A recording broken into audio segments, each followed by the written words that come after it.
Right breaking చూస్తున్నాం. Parliament వర్షాకాల సమావేశాలు కాసేపట్లో ప్రారంభం కానున్నాయి. ఇక ఆగస్టు 13 వరకు మొత్తం 19 రోజుల పాటు జరిగే ఈ సమావేశాలు అధికార ప్రతిపక్ష మధ్య తీవ్ర వాగ్వాదాలకు వేదిక కానున్నాయి. ఇక కీలక బిల్లులు, జాతీయ అంశాలు, ప్రజా సమస్యలతో సభ హోరాహోరీగా సాగే అవకాశం ఉన్నట్టుగా కనిపిస్తోంది.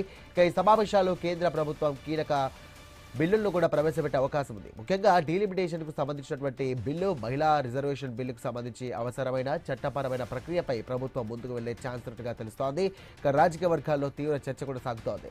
కేంద్ర సమయంలో రాబోయే ఎన్నికల దృష్టిలో పెట్టుకొని మిషన్ 360 లక్ష్యంగా ఎన్డీఏ వ్యూహాలు సిద్ధం చేస్తున్నట్టుగా సమాచారం. ఇక 2/3 మెజారిటీ సాధించడమే లక్ష్యంగా అధికార పక్షం అడుగులు వేస్తోంది.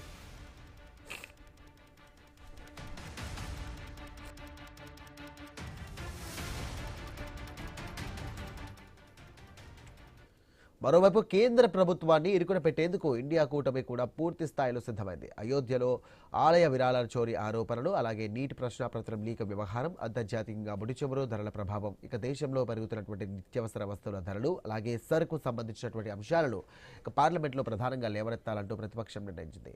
ఇక నేపథ్యంలో అధికార పక్షం, ప్రతిపక్షం మధ్య వాడివేడిగా చర్చలు జరిగే అవకాశం ఉంది.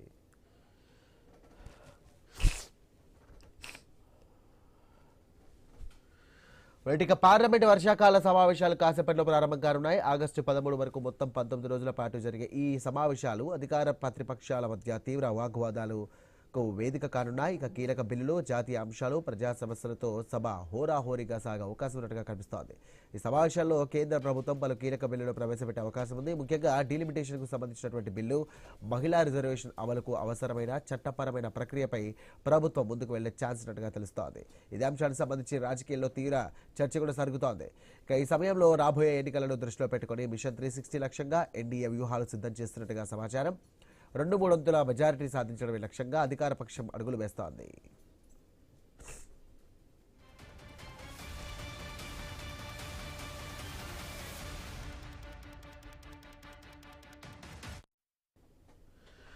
మొత్తం మీద నేటి నుండి పార్లమెంటు సమావేశాలు జరగనున్నాయి. ముఖ్యంగా డీలిమిటేషన్ సంబంధించి, అలాగే మహిళా సాధికారతకు సంబంధించినటువంటి బిల్లు ఏదైతే ఉందో అది అమలుకై ఇటు రాజ్యసభలో మరియు అలాగే లోక్సభలో పార్లమెంట్ సెషన్లో కూడా ఆమోదం తెలిపించి దాన్ని అమలు చేసే విధంగా కూడా కేంద్రం అడుగులు వేస్తోంది. కానీ మెజారిటీ పక్షంగా చూస్తే కనుక కాస్త తక్కువ అన్నటువంటి సందర్భాలు చూస్తున్నాం. సో ఇది ఇటు కేంద్ర ప్రభుత్వానికి ఒక గట్టి పరీక్ష అనుకోవచ్చు. మొత్తం మీద చూస్తున్నట్టయితే మరి ఈరోజు ప్రతిపక్షాల నడుమ, అటు అధికార పక్షాల నడుమ కూడా మొత్తం మీద తీవ్ర స్థాయిలో హోరాహోరీ చర్చ జరగబోతోంది. ఇదే అంశానికి సంబంధించి మరిన్ని డీటెయిల్స్ అందించడానికి మా కరెస్పాండెంట్ రాము సిద్ధంగా ఉన్నారు. రాము, చెప్పండి, ఈ యొక్క పార్లమెంట్ సమావేశాలు మునుపెన్నడూ లేని విధంగా కూడా కొంత రసవత్తరంగా సాగే అవకాశం ఉన్నట్టుగా తెలుస్తోంది. ఇది ఏ విధంగా చూడొచ్చు? ప్రస్తుతం ప్రతిపక్షాలు తీసుకున్నటువంటి స్టాండ్ ఏ విధంగా ఉండొచ్చు?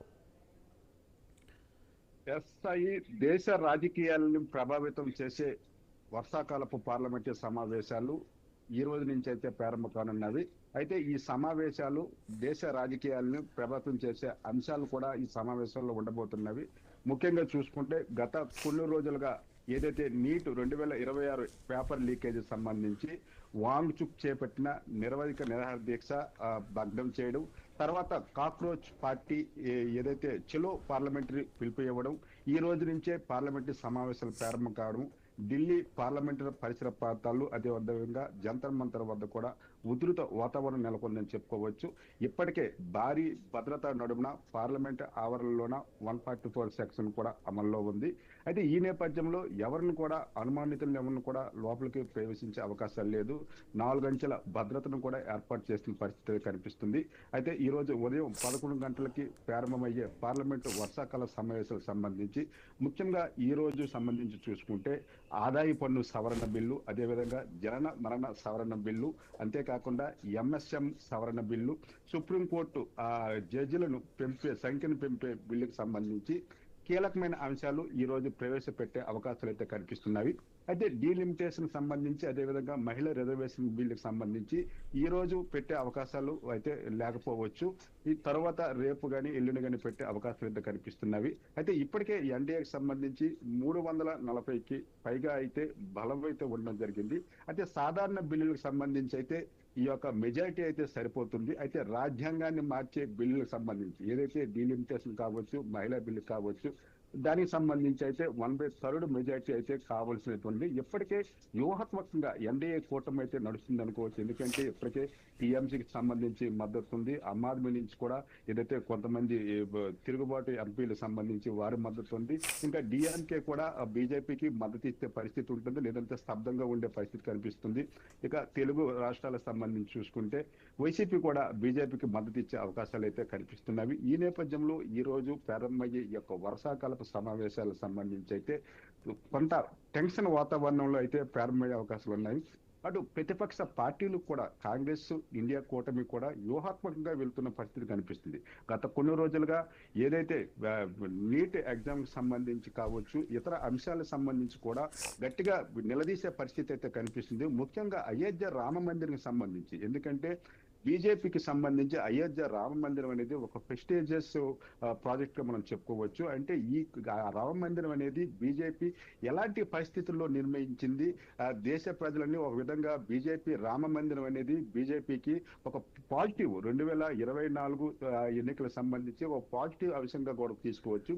ఇందులో జరిగిన అవకతవకలపై కూడా గట్టిగా కాంగ్రెస్ పార్టీ నిలదీసే అవకాశాలు అయితే స్పష్టంగా కనిపిస్తున్నవి. అయితే ముఖ్యంగా మనం చూసుకుంటే ఈ యొక్క పార్లమెంట్లకు సంబంధించి వర్షాకాల సమావేశంలో 28 బిల్లులను ప్రవేశపెట్టి అమలు చేసేందుకు మాత్రం ఎన్డీఏ కూటమి పూర్తిగా సన్నద్ధమైందని మాత్రం చెప్పుకోవచ్చు.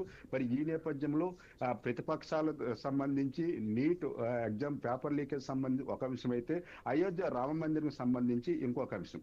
లోపల ఏదైతే పార్లమెంటరీ లోపల ప్రతిపక్ష ఇండియా కూటమి ఎన్డీఏతో బలపడే పరిస్థితి కనిపిస్తే, బయట చూసుకుంటే కాక్రోచ్ జనతా పార్టీకి సంబంధించిన కార్యకర్తలు కావచ్చు, ఇతర సామాజిక కార్యకర్తలు కావచ్చు, పార్లమెంటరీ మార్చ్కు నిర్వహించడానికి కూడా సిద్ధమైంది. ఈ నేపథ్యంలో వెలుపల బయట రెండు పక్కల కూడా ఉధృత వాతావరణం అయితే నెలకొన్న పరిస్థితి అయితే కనిపిస్తుంది. ఈ నేపథ్యంలో పార్లమెంటరీ సమావేశాలు, వర్షాకాల సమావేశాలకు సంబంధించి అత్యంత ప్రతిష్టాత్మకంగా ఎట్టి పరిస్థితుల్లో అయినా రాజ్యాంగ సవరణకు సంబంధించిన బిల్లులను ఆమోదం చేసే దిశగా అయితే మోడీ ప్రభుత్వం అయితే ముందుకు వెళ్తున్న క్రమంలో గతంలో జరిగిన కొన్ని అంశాలను గట్టిగా ప్రభుత్వాన్ని నిలదీసేయాలని ఇండియా కూటమి అయితే సన్నిహితమవుతున్న పరిస్థితి కనిపిస్తుంది. అయితే వర్షాకాల సంబంధించి అయితే ఇప్పటికే భారీ బందోబస్తు మనం చూసుకోవచ్చు. పార్లమెంటరీ సెక్యూరిటీ సర్వీస్ కావచ్చు, సిఆర్పిఎఫ్ కావచ్చు, ఇతర కేంద్ర భద్రతా సంస్థల సమన్వయంతో బయోమెట్రిక్, అధునాతమైన స్కానర్లు, ఈ ప్రతిదీ కూడా స్పష్టంగా ఇటువంటి, ఎందుకంటే లోపల ఎంత భద్రత ముఖ్యం, బయట కూడా అంతే భద్రత ముఖ్యం నేపథ్యంలో కొంచెం ప్రెస్టేజియస్ గా కూడా దీన్ని అధికార ఎన్డీఏ కూటమి అయితే దీన్ని తీసుకున్న పరిస్థితి కనిపిస్తుంది. ఇక ఈ బిల్లులకు సంబంధించి బలబలాలకు సంబంధించి కూడా ఇప్పటికే పక్కా ప్రణాళికతో అయితే కూటమి ఎన్డీఏ కూటమి వెళ్తున్న పరిస్థితి కనిపిస్తుంది.